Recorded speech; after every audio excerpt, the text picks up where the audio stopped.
Shalom saudara, salam jumpa dalam program Tuhan adalah Gembalaku. Saudara, hari-hari ini ataupun pada zaman ini, kita masih dihebohkan dengan isu perceraian. Menjadi isu yang menjadi polemik perbincangan orang di media massa, baik itu di dalam kehidupan masyarakat pada umumnya, demikian juga di dalam kehidupan orang-orang percaya ataupun orang Kristen. Nah, saudara, pada zaman dahulu, isu ini pun menjadi isu yang menjadi polemik di antara bangsa Israel. Jadi, saudara, terus-menerus menjadi bahasan dari masa ke masa, bahkan sampai hari ini. Nah, untuk itu, saudara, kita membaca satu teks firman Tuhan di dalam Markus pasal 10 ayat 1-12. Demikian firman Tuhan.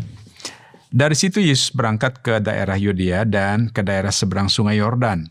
Dan di situ pun orang banyak datang mengerumuni dia. Dan seperti biasanya ia mengajar mereka pula. Maka datanglah orang-orang Farisi dan untuk mencoba Yesus mereka bertanya kepadanya, apakah seorang suami diperbolehkan menceraikan istrinya? Tetapi jawabnya kepada mereka, apa perintah Musa kepadamu? Jawab mereka, Musa memberikan izin untuk menceraikannya dengan membuat surat cerai. Lalu kata Yesus kepada mereka, justru karena ketegaran hatimu lah maka Musa menulis perintah ini untuk kamu. Sebab pada awal dunia, Allah menjadikan mereka laki-laki dan perempuan. Sebab itu laki-laki akan meninggalkan ayahnya dan ibunya dan bersatu dengan istrinya. Sehingga keduanya itu menjadi satu daging. Demikianlah mereka bukan lagi dua, melainkan satu. Karena itu, apa yang telah dipersatukan Allah tidak boleh diceraikan manusia. Ketika mereka sudah di rumah, murid-murid itu bertanya pula kepada Yesus tentang hal ini. Lalu katanya kepada mereka, barang siapa menceraikan istrinya lalu kawin dengan perempuan lain, ia hidup dalam perzinahan terhadap istrinya itu. Dan jika si istri menceraikan suaminya dan kawin dengan laki-laki lain, ia berbuat zina. Saudara, dalam pelayanan Tuhan Yesus, kadangkala Tuhan Yesus berkhotbah itu sesuai dengan situasi, kondisi pada saat itu, atau berdasarkan pertanyaan-pertanyaan yang diajukan oleh orang-orang Farisi atau ahli-ahli Taurat kepada Yesus. Di sini dikatakan, saudara, ketika Yesus berada di daerah seberang sungai Yordan, orang-orang banyak ini mengerumuni dia dan di sana ada orang-orang Farisi yang bertanya kepada Yesus. Nah, pertanyaannya ini, saudara, apakah seorang suami diperbolehkan untuk menceraikan istrinya? Saudara, jawab Yesus kepada mereka, apa perintah Musa kepadamu? Jawab mereka, Musa memberikan izin untuk menceraikannya dengan membuat surat cerai. Lalu kata Yesus kepada mereka, justru karena ketegaran hatimu lah maka Musa menuliskan perintah itu kepadamu.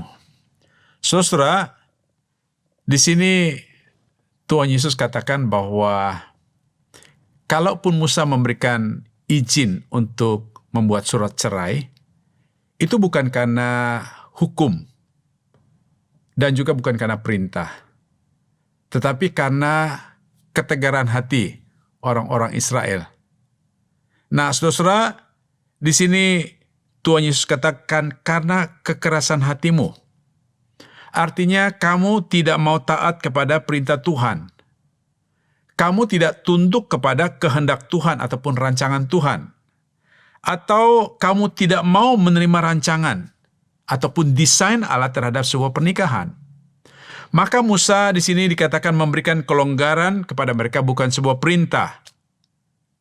Nah, saudara, kelonggaran itu diberikan oleh Musa agar tidak berdampak ataupun berakibat fatal kepada orang-orang Israel, yaitu berkaitan dengan kehilangan nyawa.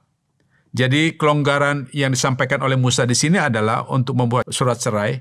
Itu bukan sebuah hukum, bukan sebuah ketentuan hukum, tetapi sebagai sebuah pilihan akhir, saudara. Di dalam mereka membuat keputusan untuk cerai atau tidak cerai. Nah, pilihan utamanya adalah, saudara, mereka mau tidak mau, setuju atau tidak, harus tunduk dan taat kepada hukum Tuhan ataupun aturan Tuhan tentang sebuah pernikahan. Atau mereka harus mengikuti desain awal Allah tentang sebuah pernikahan.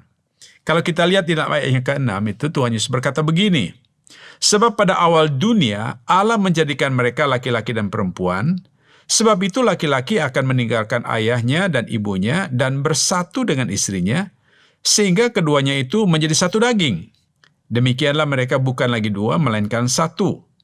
Karena itu, apa yang telah dipersatukan Allah tidak boleh diceraikan oleh manusia.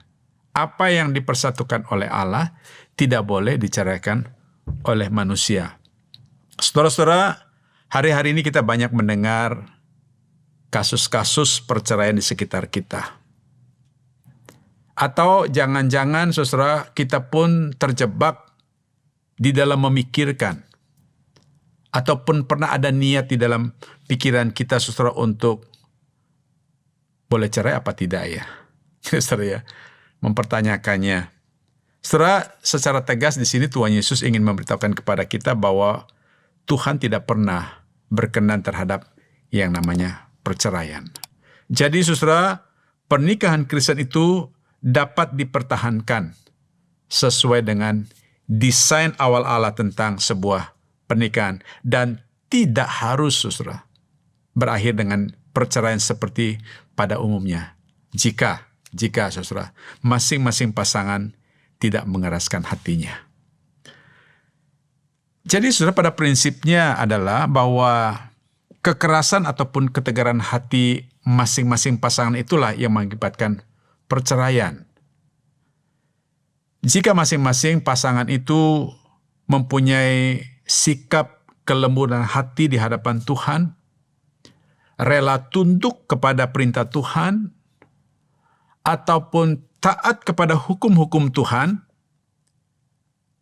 saya kira saudara, tidak ada yang sulit bagi pasangan suami istri untuk tetap mempertahankan pernikahan. Dengan sikap itu, maka masing-masing mempunyai hati yang bisa menerima dan menghormati satu dengan yang lainnya. Nah, saudara, saya mengajak kita untuk bersama dengan pasangan kita yang sudah menikah, saudara. Pertama-tama, mari kita belajar untuk menghormati Tuhan.